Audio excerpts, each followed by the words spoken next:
Today we're going to talk about ions, and when we start with the ion, we're going to discuss the atom again. Just as a reminder, an atom consists of a nucleus, and the nucleus is found in the center of the atom, and the person who found that center was Rutherford.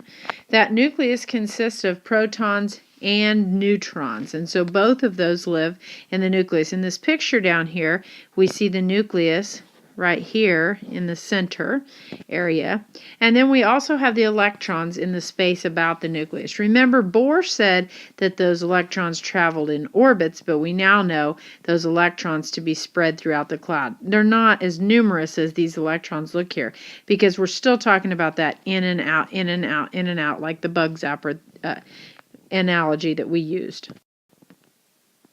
Couple of more things to remind yourself about when we start talking about ions is the atomic number.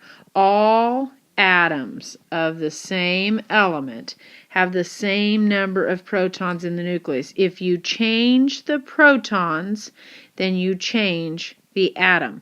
You won't have the same thing, and so that's what we need to remember. Down here on the bottom, or on your chart, it's in a slightly different location. When we have the decimal, we have the average atomic mass, and we're going to be dealing with that a bit later, but that's those existence of the isotopes that we were just studying. Ions, then, are the group of atoms with a positive or negative charge. Up until now, we have seen that electrons equaled protons. Well, what happens is, it starts out that way, but when we have an ion, then electrons do not always equal protons. When we take away an electron, so what we're usually doing is we're giving that to some other atom. When we do that, that is called a cation, and those leave us then with a positive charge because we have more protons, which are positive, than we have electrons that are negative. When we add the electron to an atom, it gives us what we call an anion.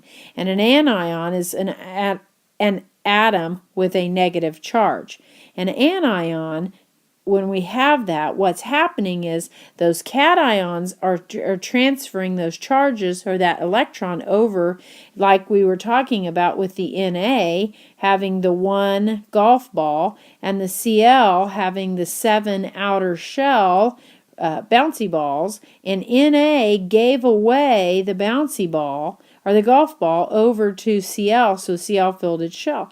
And that's what we're talking about, this idea of anions and cations. So how do you know? How do you know when you look at something whether or not you're able to do that? So tell the difference when you're looking at an atom, whether it's an ion or not. You're going to find the subscript up there. If it's just a plus or just a minus, like the sodium and the ion, that means 1. And so what you're doing, if it's a plus 1, you need to think of about a little kid. When they're giving a Christmas present, then that should be a positive thing. Giving is a positive thing. When they're taking a toy away from somebody, then that's a negative thing. And so when you see a plus, that actually means that they're losing an electron. In this case, calcium is actually losing 2 electrons. It has 2, and so it will lose the 2. Iodine would be gaining 1, and oxygen would be gaining 1. Another way to look at this is as the cation forms, that happens when an atom loses 1 or more electrons. And so you notice right here we're going to use the example magnesium. Magnesium is a 2+, which means it has 2 outer shell electrons, and it's not going to keep those. Anything below 4, they're going to give those away. And that's what this little information right here shows us, that there are going to be 2 electrons that go and transfer away. And so that's how we form a cation. So when we actually, if you saw this sign right here, then you would be able to tell me in the number of electrons you would actually be down to 10 because you're going to give 2 of those away. And on the anion side then, an anion forms when an atom gains an electron. So again, we have fluorine here. Fluorine has 9 protons, 7 of which are outer shell electrons. And so what happens is it gains an electron, which in this case then makes it have that negative charge. And so instead of 9, we would go up to 10 electrons. As far as predicting, we're going to talk a little bit more, and I'll have you add some things to your periodic table tomorrow, but predicting ion charges, in general, metals, which on your chart are the blue, tend to lose metals and or lose electrons in our cations. The green ones on your chart are the nonmetals, and they tend to be the ones that are gaining electrons and therefore are called anions. So it's time to practice a little bit. What we're going to do is state the number of protons, neutrons, and electrons in each of these atoms. I'm going to do one with you, and then I'll pause so you can do it on your notes. And so what we're going to look at on protons, when we find a symbol like this, that 19 is telling us that's atomic number. So our number of protons would be 19. On our number of neutrons, we would simply subtract 39 minus 19 and get our number of 20. And so that would be our number of neutrons, reminding you that neutrons plus protons would equal that mass number. So we have to have that check of ourselves. Then we notice that we have the little plus sign up here, and the plus means it's giving away its outer shell electron. It has one, and it's going to give that away. So instead of 19, which is what they would start with, we would go then and lose one, so we would be down to 18 electrons. Now I want you to try those other ones on your own. Go ahead and pause right now and do that, and when you push record again or play again, then you should be able to look at those answers.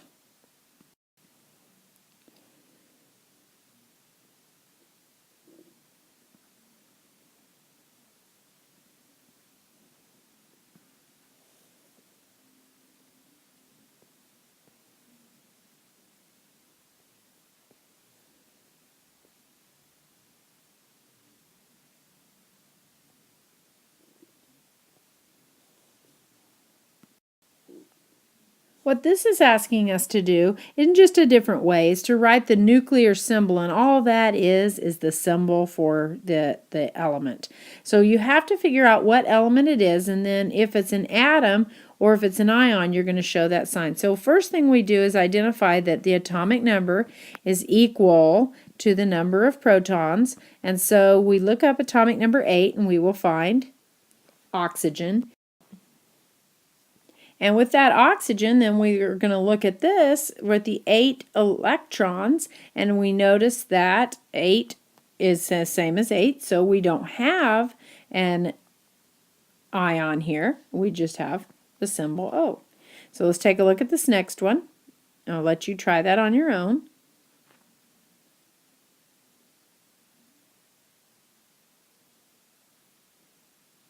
I believe you will correctly identify that it is chlorine.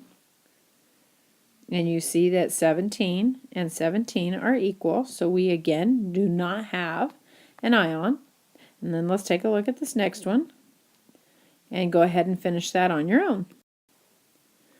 This last page is for practice. What I want you to do is find the element that we're talking about, in this case cobalt, and then I want you to start with the number of protons in cobalt, and then the electrons, what I want you to do is take into account the charge that they give you on those. And so for tomorrow, I want to see those done when you come back.